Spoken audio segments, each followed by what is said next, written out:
بسم اللہ الرحمن الرحیم بسم اللہ وحدہ والصلاۃ والسلام علی رسول اللہ اما بعد۔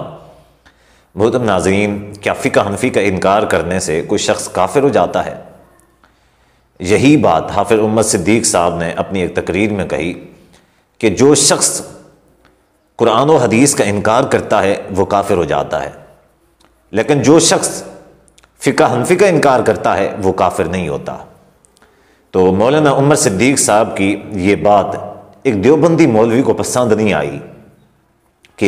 یہ کیا بات ہوئی، حافظ عمر صدیق صاحب نے یہ کہہ دیا کہ جو شخص فقہ حنفی کا انکار کرتا ہے وہ کافر نہیں ہے، حالانکہ ان کو یہ کہنا چاہیے تھا کہ جو فقہ حنفی کا انکار کرتا ہے وہ کافر ہے۔ تو ان کو پسند نہیں آئی، تو انہوں نے ان کے جواب میں شیخ زبیر علی زئی رحمہ اللہ کا ایک قول جو تھا اس کو نقل کیا ہے اور اس کو تروڑ مروڑ کے پیش کرنے کی کوشش کی ہے۔ وہ قول کیا ہے؟ وہ قول ذرا آپ اسی مولوی کی زبانی خود سن لیں۔ سامعین، یہ دیکھ لیجئے حافظ زبیر علی زئی صاحب وہ کیا لکھتے ہیں۔ اہل حدیث کے نزدیک سلف صالحین یعنی اکابر ائمہ مسلمین کا فہم و تفقہ معتبر و مقدم ہے، اور جو لوگ اس سبیل المومنین کو چھوڑ کر دوسری راہوں پر چلتے ہیں ہم انہیں گمراہ و باطل اور غلط وغیرہ سمجھتے ہیں۔ اب آپ دیکھیں کہ اس قول میں کہیں بھی، اس پوری بات میں حافظ زبیر علی زئی رحمۃ اللہ علیہ نے کہیں بھی یہ نہیں فرمایا کہ جو شخص فقہ حنفی کا انکار کرتا ہے یا فقہ کا انکار کرتا ہے وہ کافر ہے، کہیں بھی نہیں فرمایا۔ اب انہوں نے یہ جو کہا ہے کہ سبیل المؤمنین کا جو راستہ چھوڑتا ہے اور دوسرا راستہ اختیار کرتا ہے وہ گمراہ ہے، یا ان کی جو تفقہ ہے ان کی تفقہ سے ہٹ کر دوسری تفقہ کو اختیار کرتا ہے تو وہ گمراہ ہے۔ اس کا مطلب اس سے مراد نہ تو فقہ حنفی ہے، نہ فقہ شافعی ہے، نہ مالکی ہے اور نہ ہی حنبلی ہے، بلکہ اب آپ دیکھیں کہ ہم اہل حدیث ہیں، ہم کسی بھی فقہ کا انکار نہیں کرتے۔ کبھی آپ نے کسی اہل حدیث عالم دین سے امام ابو حنیفہ رحمہ اللہ، ائمہ اربع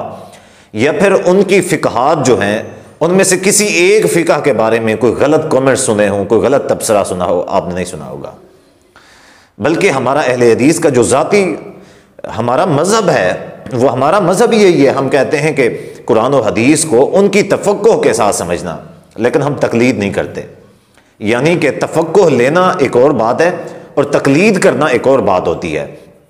یعنی کہ تقلید کرنے کا مطلب یہ ہے کہ کوئی شخص کسی ایک فقہ کا پابند ہو جائے کہ ہر صورت میں نے ان کی بات ماننی ہے، چاہے وہ قرآن و حدیث کے مطابق ہو نہ ہو، کسی بھی صورت ہر کیفیت کے اندر میں اسی فقہ کا پابند ہوں، میں نے ہر صورت اسی فقہ کے اوپر چلنا ہے۔ جبکہ اہل حدیث کا جو مسلک اور منہج ہے وہ یہ نہیں ہے۔ ہم فقہ کو فقہات سے روشنی لیتے ہیں، لیکن ان مسائل کے اندر کہ جو اجتہادی مسائل ہوتے ہیں، جن مسائل کی قرآن و حدیث کے اندر صراحت موجود ہے تو ہم من و عن قرآن و حدیث کی صراحت کے مطابق انشاءاللہ الحمدللہ لیتے ہیں، لیکن جن مسائل کی صراحت قرآن و حدیث کے اندر موجود نہیں ہے تو ان مسائل کے بارے میں ہم فقہات کی طرف آتے ہیں۔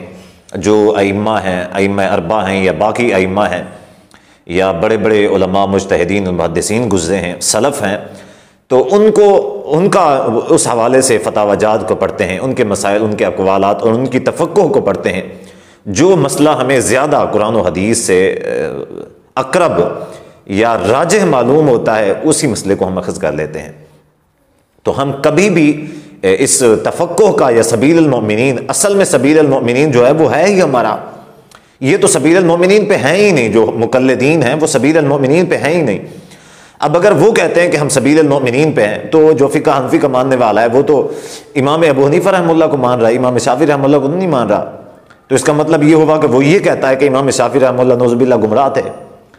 اسی طرح امام مالک رحمہ اللہ، امام احمد بن حنبل رحمہ اللہ کو اگر وہ نہیں مانتا تو کیا مطلب اس کا یہ ہوا کہ وہ گمراہ ہے؟ وہ تو صرف اور صرف ایک امام کو مان رہا ہے، جبکہ سارے ائمہ کو من جملہ طور پہ ماننے والے ہم صرف اہل حدیث ہیں۔ اب جب یہ مولوی صاحب نے یہ شرارت کی، یہاں پہ یہ غلط قول کو کوٹ کرنے کی کوشش کی اور عوام کو الجھانے کی کوشش کی، آگے جا کے پہلے یہ حافظ عمر صدیق صاحب کے خلاف حافظ زبیر علی زئی رحمہ اللہ کے اس قول کو دلیل بنا کے پیش کرنے کی کوشش کرتا ہے۔ اگلی جو شرارت اس مولوی نے کی وہ یہ کہ اس نے حافظ عمر صدیق صاحب سے کہا کہ وہ آپ کی لجنہ جو ہے جس نے آپ کے خلاف اتنے سارے علماء نے آپ کے خلاف فتویٰ دیا تھا، آپ کو وہ یاد ہے نا؟ اب آپ دیکھیں کہ وہ لجنہ کا کیا مسئلہ تھا، کسی ایک مسئلے کے اوپر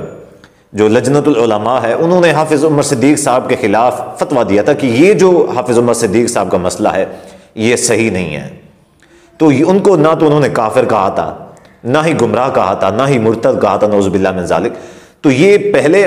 شرارتی مولوی سب سے پہلے کیا کرتا ہے، حافظ عمر صدیق صاحب کے خلاف حافظ زبیر علی زئی رحمہ اللہ کا فتویٰ لے کے آتا ہے، پھر حافظ عمر صدیق صاحب کو بھڑکانے کے لیے لجنہ کا وہ کرتا ہے کہ جی لجنہ والوں نے آپ کے خلاف فتویٰ دیا تھا، اس کے باوجود بھی آپ دعوت اہل حدیث پہ کام کر رہے ہیں۔ یہ جو مولوی صاحب کا پورا ٹاپک تھا یا پوری ویڈیو تھی، اس میں سے مولوی صاحب نے کون سا مسئلہ ثابت کیا ہے؟ کوئی بھی مسئلہ ثابت نہیں کیا، صرف شرارت کی ہے۔ اور اس طرح کے شرارتی ملا جو ہیں، خدا را میری آپ سے گزارش یہ ہے کہ ان کو نہ سنا کریں،